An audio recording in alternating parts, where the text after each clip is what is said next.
नमस्कार, स्वागत है आपका खबरों का पंचनामा में। मैं हूं आपके साथ कांची बंसल। हम लेकर आए हैं देश और दुनिया की 5 बड़ी खबरें, जिस पर चर्चा के लिए हमारे साथ स्टूडियो में मौजूद है कैपिटल टीवी के editor in chief doctor Manish Kumar. Doctor साहब, बहुत बहुत स्वागत है। धन्यवाद। सबसे पहले नजर डालते हैं हेडलाइंस पर। उद्धव सरकार में शुरू हुआ महासंग्राम। वाजे और वसूली गैंग को लेकर शिवसेना ने किया शरद पवार पर हमला। कहा अनिल देशमुख को कम बोलना चाहिए। बंगाल में पहले चरण के मतदान के बाद अमित शाह ने भरी हुंकार। कहा 30 में से 26 सीटों पर जीतेगी बीजेपी। तृणमूल का होगा सुपड़ा साफ। चुनाव से पहले ममता बनर्जी को लगा बड़ा झटका। राजधानी एक्सप्रेस को हाईजैक करने वाले खूंखार नक्सली को एनआईए ने किया गिरफ्तार। ममता के लिए कर रहा था प्रचार। बीजेपी और टीएमसी के बीच छिड़ा ऑडियो वोट। ममता के टेप के बाद टीएमसी ने जारी किया मुकुल रॉय का ऑडियो टेप। कहा चुनाव आयोग से मिली हुई है बीजेपी। अमेरिकी एजेंसियों के चक्कर में फंसा पाकिस्तान। दाऊद के करीबी को नहीं मिली राहत। पाकिस्तान, दाऊद और आईएसआई के गठजोड़ का होगा पर्दाफाश।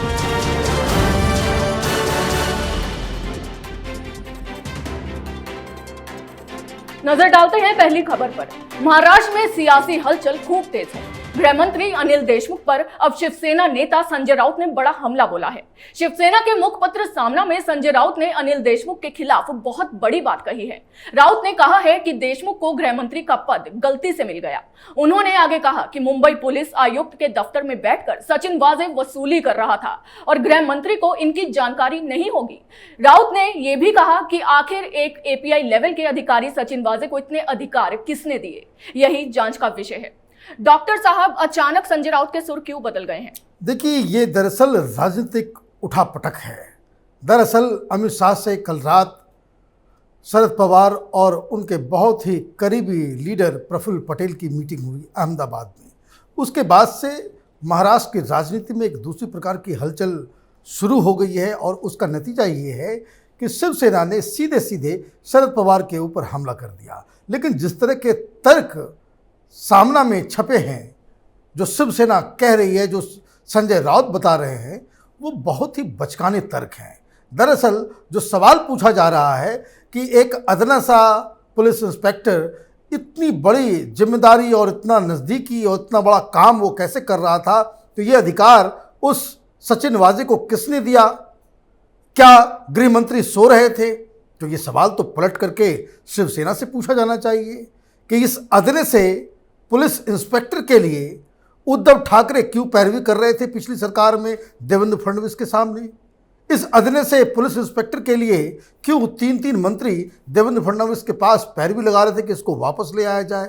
और ये अदना सा ही पुलिस इंस्पेक्टर था जो निलंबन के बाद आपने शिवसेना में उसे ज्वाइन करवाया, उसे प्रवक्ता बनाया। और अब जब ये सारे दांव उल्टे पड़ रहे हैं, अब ऐसा लग रहा है कि शिवसेना इस अघाड़ी अलायंस में अलग थलग पड़ रही है, तो आप सीधे गृह मंत्री के ऊपर ही सवाल खड़े कर रहे हैं। सवाल सबसे पहले उद्धव ठाकरे से पूछा जाना चाहिए कि इतनी सारी गड़बड़ियां हो रही थी, फिर भी आप क्यों चुपचाप बैठे रहे। बढ़ते हैं अगली खबर की ओर। अमित शाह ने आज एक प्रेस कॉन्फ्रेंस की और अपनी इस प्रेस कॉन्फ्रेंस में शाह ने पहले चरण के मतदान के बाद पश्चिम बंगाल और असम में बीजेपी के जीत हासिल करने का भरोसा जताया है। उन्होंने पहले चरण में बंगाल की 30 सीटों में से 26 से ज्यादा सीटों पर जीत हासिल करने का दावा भी किया है।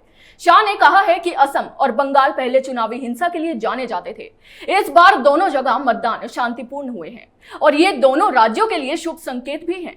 इतना ही नहीं, शाह ने ममता दीदी पर तंज कसते हुए भी कहा कि 27 साल के कम्युनिस्ट शासन के बाद बंगाल के लोगों को आशा थी कि दीदी एक नई शुरुआत लेकर आएंगी, लेकिन दल का चिन्ह और नाम बदल गया, लेकिन बंगाल वहीं का वहीं रहा, बल्कि बंगाल में और गिरावट आई। डॉक्टर साहब, जैसे शाह ने ममता दीदी पर बयान दिया है, क्या आपको लगता है वाकई में जनता ममता दीदी से इतनी परेशान थी और सत्ता पलट चाहती है? देखिए, परेशान तो है। जो ग्राउंड रिपोर्ट्स आ रहे, जिस तरह के सर्वे आ रहे, इवन उस तरह के जो मीडिया आउटलेट्स जो बीजेपी के खिलाफ प्रोपेगेंडा करते हैं, उन लोगों ने भी अब ये मानना शुरू कर दिया है कि ममता बनर्जी के दौरान जिस तरीके से टोलाबाजी, जिस तरीके से कटमनी, जिस तरह से सिंडिकेट काम कर रहा था, उससे ममता बनर्जी की पॉपुलैरिटी बहुत ही नीचे चली गई है और दूसरी जो सबसे अहम बात है कि जो अमित शाह दावा कर रहे हैं कि इतनी सारी सीटें वो जीत जाएंगे, स्वीप कर जाएंगे, तो ये तो अगर हो जाता है तो यकीन मानिए कि बीजेपी 200 से ज़्यादा सीटों पे जीत जाएगी। क्योंकि पिछले 30 जो पहले फेज में जो 30 सीटों के ऊपर चुनाव हुए हैं, उनमें से 27 सीटों पे पिछली बार टीएमसी जीती थी। भारतीय जनता पार्टी को एक भी सीट नहीं मिली थी और अब 27 सीटें जीतने का दावा ये अपने आप में बताता है कि भारतीय जनता पार्टी कितनी कॉन्फिडेंट है। और जो ग्राउंड में जो हमारे रिपोर्टर्स हैं या जो एनालिस्ट हैं वो ये बता रहे हैं कि इस तरह के दावे के पीछे की सबसे बड़ी वजह ये है कि पहली बार इन इलाकों में इतना शांतिपूर्वक चुनाव हुआ है। अदरवाइज यहाँ पे टीएमसी के गुंडे तांडव किया करते थे और किसी भी, जिसको कह सकते हैं कि जो विरोधी दलों के जो समर्थक हैं, जो गांव हैं, जो उनके वोटर्स हैं, उनको वोट करने नहीं दिया करते थे। इसी बात को लेकर के अब ये माना जा रहा है कि ममता बनर्जी की स्थिति धीरे धीरे खराब होती चली जा रही है। बढ़ते हैं अगली खबर की ओर, जो पश्चिम बंगाल से आ रही है। पश्चिम बंगाल की मुख्यमंत्री ममता बनर्जी के करीबी कहे जाने वाले छत्रधर महतो को एनआईए ने गिरफ्तार कर लिया है। महतो पर साल 2009 में भुवनेश्वर राजधानी एक्सप्रेस को हाईजैक करने के आरोप में गिरफ्तार किया गया था। महतो को ममता बनर्जी का दूत भी कहा जाता है। छत्रधर महतो को कोर्ट में भी पेश किया जाएगा। इससे पहले भी एनआईए महतो को गिरफ्तार कर चुकी है। 2009 में गिरफ्तारी के बाद आरोपों के खिलाफ देशद्रोह का मामला दर्ज किया गया था। मई 2015 में मेदिनीपुर जिला अदालत ने महतो को दोषी करार देते हुए उम्र कैद की सजा सुनाई थी। डॉक्टर साहब, क्या अब ममता बनर्जी आतंकी और नक्सलियों से प्रचार करवा रही है? देखिए, ये जो छत्रधर महतो है ये काफ़ी नामी ग्रामी नक्सलाइट हुआ करता था और इसका दहशत पूरे इलाके में था। मुझे याद है कि जब ये भुवनेश्वर राजधानी एक्सप्रेस को बाकायदा इन लोगों ने हाईजैक कर लिया था, वो 4-5 घंटे तक पूरे देश में बवाल मच गया था। आप देखिए, पहली बार इस तरह की कोई घटना है कि भाई नक्सलियों ने पूरे ट्रेन को ही हाईजैक कर लिया, वो भी राजधानी जैसे ट्रेन में। किस तरह के लोग, किस तरह की जेंट्री उसमें होती है आपको मालूम है।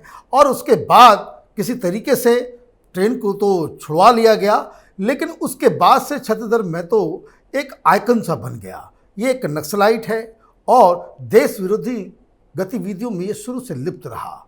अब जब ममता बनर्जी की सरकार आई तो ममता बनर्जी की सरकार में अब ये मालूम चला कि भाई छत्रधर महतो को टीएमसी ज्वाइन कराया गया और इस तरह के एलिमेंट्स लगातार पिछले 1-1.5 महीने से इस तरह की छुटपुट खबरें भी आई थी। 1-2 टेलीविजन चैनल पे इस तरह के विजुअल्स भी आए थे कि जिसमें छत्रधर महतो गांव-गांव जाकर वो टीएमसी के लिए वोट मांग रहा है। अब ये तो बिल्कुल ही ऐसा लग रहा है कि आप राजनीति के लिए, चुनाव जीतने के लिए आप इस तरह के लोगों के साथ हाथ मिलाएंगे और देश की जनता, बंगाल की जनता ये कहेगी कि भाई बहुत अच्छा हो रहा है। तो ये तो एक अनैतिक काम टीएमसी के द्वारा किया जा रहा था। अच्छा है कि इसे पकड़ लिया गया है। ऐसे लोगों को तो बाहर रहने का, जेल के बाहर रहने का कोई अधिकार ही नहीं होना चाहिए। बढ़ते हैं अगली खबर की ओर। पश्चिम बंगाल विधानसभा चुनाव के पहले चरण के मतदान के दिन वहां की राजनीति में ऑडियो बम फूटा। पहले बीजेपी ने सीएम ममता बनर्जी का कथित ऑडियो जारी कर दावा किया कि उन्होंने बीजेपी कार्यकर्ता से चुनाव में मदद मांगी। अब टीएमसी ने इस पर पलटवार करते हुए बीजेपी नेता मुकुल राय का एक कथित ऑडियो जारी किया है, जिसमें उन्होंने कहा है कि चुनाव आयोग से अनुरोध किया जाना चाहिए कि प्रशासनिक आदेश पारित करके बंगाल के किसी भी मतदाता को राज्य के किसी भी बूथ पर एजेंट होने की अनुमति दी जाए। टीएमसी ने आरोप लगाया है कि इस बातचीत में रॉय चुनाव आयोग को प्रभावित करने की बात कर रहे हैं। डॉक्टर साहब, ये ऑडियो टेप का पूरा मामला क्या है? देखिए, पहले तो एक ऑडियो टेप आया जिसमें ममता बनर्जी स्वयं मिन्नतें कर रही थी एक बीजेपी के डिस्ट्रिक्ट वाइस प्रेसिडेंट को। मिदनापुर डिस्ट्रिक्ट का वाइस प्रेसिडेंट था कि तुम वापस आ जाओ। कुछ दिन पहले तक ये टीएमसी में हुआ करता था। तो ये अपने आप में एक बहुत ही बड़ा एम्बैरेसमेंट जो ममता बनर्जी को झेलना पड़ा और इसका इम्पैक्ट पूरे चुनाव में पड़ने वाला है कि जिस तरीके से ये लोग दम्भ भर रहे थे। प्रशांत किशोर ये कह रहा था कि भाई 100 सीट भी बीजेपी नहीं जीत पाएगी। अब उनके ही नेताओं को ममता बनर्जी डायरेक्टली फ़ोन करके प्रलोभन दे रही हो कि तुम वापस आ जाओ। तो ये अपने आप में बता रहा है कि कितना ज़्यादा अंडर कॉन्फिडेंट हो चुकी है ममता बनर्जी। और ये ममता बनर्जी के इस पूरे कैंपेन में जिसको कह सकते हैं कि पलीता लगाने जैसा एपिसोड था ये ऑडियो बम। लेकिन अब इसके जवाब में टीएमसी एक और ऑडियो को रिलीज उन्होंने किया है जिसमें बताया जा रहा है कि एक चुनाव अधिकारी के साथ मुकुल रॉय बातचीत कर रहे हैं। अब उस ऑडियो टेप के बारे में ममता बनर्जी की तरफ से ये नहीं कहा गया कि ये फेक है। इस ऑडियो टेप में जो दूसरा व्यक्ति था प्रलय पॉल, वो सामने आकर के कह रहा है कि हाँ ममता बनर्जी ने मुझे फ़ोन किया था, ये नंबर है, ये वक्त है, इसकी ऑडियो रिकॉर्डिंग है, सारा कुछ है। लेकिन ये जो इलेक्शन कमीशन का मसला है ये सिर्फ पॉलिटिकल पॉइंट स्कोर करना है तब तो कोई बात नहीं है।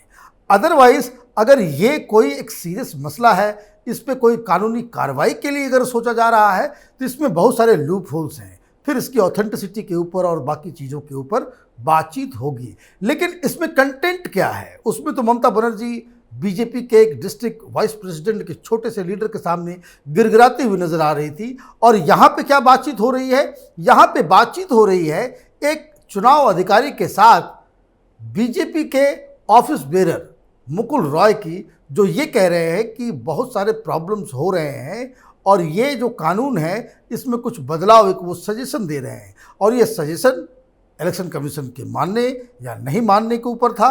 और तो और इसमें वो ये नहीं कह रहे हैं कि भाई हमारे लिए बूथ कैप्चर कर दो, हमारे लिए ये काम कर दो। वो ये कह रहे हैं कि चूँकि बहुत ज़्यादा हिंसा होती है, बहुत ज़्यादा प्रॉब्लम होता है, तो उसमें जो पोलिंग एजेंट्स जो आते हैं उसमें अगर लोकल का ही होगा तो उसको कुछ न कुछ प्रॉब्लम हो सकता है। इसलिए क्यों ना ऐसा किया जाए, एक सुझाव दिया जाए कि बंगाल का कोई भी सिटीजन है, कोई वोटर है, वो किसी भी कंस्टिट्यूंसी में जाकर के वो पोलिंग एजेंट्स बन सकता है। तो इसमें कोई बहुत बड़ी बात नहीं, कोई आसमान नहीं टूट रहा है। लेकिन चुनाव का समय है, हर पॉलिटिकल पार्टी को अधिकार है कि अपने विरोधी के ऊपर वो इस तरह के आरोप लगाए। तो टेप का जवाब टेप से दिया जा रहा है। हालांकि इन दोनों ही मसलों में कानून के हिसाब से कोई फॉल प्ले नजर नहीं आ रहा।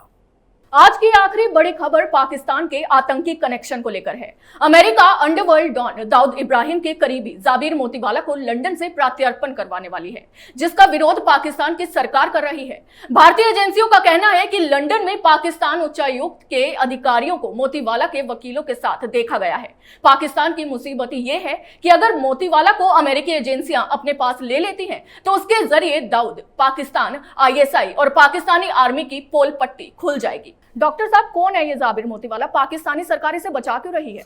देखिए, जाबिर मोतीवाला जो है ये दरअसल दाऊद इब्राहिम का फाइनेंसर के रूप में, पाकिस्तान में उसको लोग कहते हैं कि बहुत बड़ा बिजनेसमैन है, लेकिन इसका जो रियल काम है वो ड्रग पेडलिंग का है, आर्म्स पेडलिंग का है। ये आतंकियों को फाइनेंस करने के काम का इस्तेमाल होता है और दाऊद इब्राहिम के नेटवर्क का ये सबसे खास आदमी है। फिलहाल ये लंदन के साउथ वेस्ट लंदन में एक वर्ड्सवर्थ जेल है जिसके अंदर ये बंद है। कारण यही है कि उसके मनी लॉन्ड्रिंग का केस उसके ऊपर है, ड्रग पेडलिंग का केस उसके ऊपर है। अब वहाँ पे जो वेस्टमिनिस्टर कोर्ट है उसमें अमेरिकन एजेंसी भी अपनी कुछ केसेस के तहकीकात में ये पाया गया कि ये अमेरिका में भी ड्रग और मनी लॉन्ड्रिंग का काम धाम कर रहा था, तो उसको वहाँ से प्रत्यार्पण एक्स्ट्राडाइट करने के लिए वहाँ पे अर्जी लगाई गई। अब हुआ ये कि जो वहाँ पे जो लोअर कोर्ट है वहाँ पे वेस्टमिनिस्टर कोर्ट वो उसने प्रत्यार्पण की मंजूरी दे दी। उसके बाद अब इन लोगों में हड़बड़ी शुरू हो गई पाकिस्तानी इस्टेब्लिशमेंट के अंदर कि अगर ये पकड़ा गया, इससे पूछताछ होगी, इसके पूरे डिटेल्स खंगाले जाएंगे तो मालूम चलेगा कि भाई ये दाऊद इब्राहिम के साथ काम करता है। दाऊद इब्राहिम का ठिकाने के बारे में मालूम चल जाएगा कि वो पाकिस्तान में है। फिर उसके बाद दाऊद के नेटवर्क के साथ किस तरह से आईएसआई मिलकर के काम करती है इसका भी पता चल जाएगा, क्योंकि बहुत सारे लोग ये भी कहते हैं कि ओसामा बिन लादेन या बहुत सारे जो टेररिस्ट जो वहाँ पे रहते हैं उसको दाऊद इब्राहिम जो है बाहर के सिक्योरिटी का जो पूरा सिस्टम जो है वो दाऊद का गैंग डी कंपनी देखा करती है। तो कई सारे मसले जो उसमें जुड़ जाएंगे, इसलिए पाकिस्तान की सरकार पूरी कोशिश में लगी हुई है कि ये मसला रोक दिया जाए, इसका जो एक्स्ट्राडिशन है वो टाल दिया जाए। अब इसको लेकर के फिर ये लोग हाई कोर्ट के अंदर गए। हाई कोर्ट में इसकी सुनवाई हो गई है और हाई कोर्ट ने फैसला रिजर्व करके रखा है, आने वाले कुछ दिनों में जो है इसके ऊपर उसका फैसला आ जाएगा। लेकिन खबर ये आ रही है कि हाईकोर्ट ने भी वहाँ पे ये कह दिया है कि भाई इसको अमेरिका के सुपुर्द कर दिया जाए।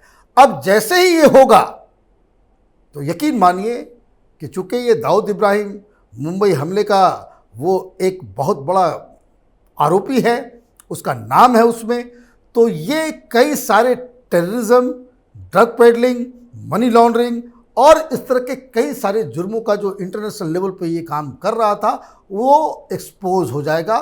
साथ ही साथ पाकिस्तान की सरकार, आईएसआई और टेररिस्ट ऑर्गेनाइजेशन का ये जो गठजोड़ है, जो नेक्सस है, उसका भी पर्दाफाश हो जाएगा। पाकिस्तान पूरी दुनिया में मुंह दिखाने लायक नहीं बचेगा और इसलिए पाकिस्तान की सरकार उसे बचाने में जुटी हुई है। हमारे साथ चर्चा में जुड़ने के लिए बहुत बहुत धन्यवाद डॉक्टर मनीष। धन्यवाद। कैपिटल टीवी परिवार की ओर से आप सभी को होली की ढेर सारी शुभकामनाएं। अगर आपको हमारा ये वीडियो पसंद आया तो इसे लाइक करें, शेयर करें और हमारे चैनल कैपिटल टीवी को सब्सक्राइब करना ना भूलें। नमस्कार।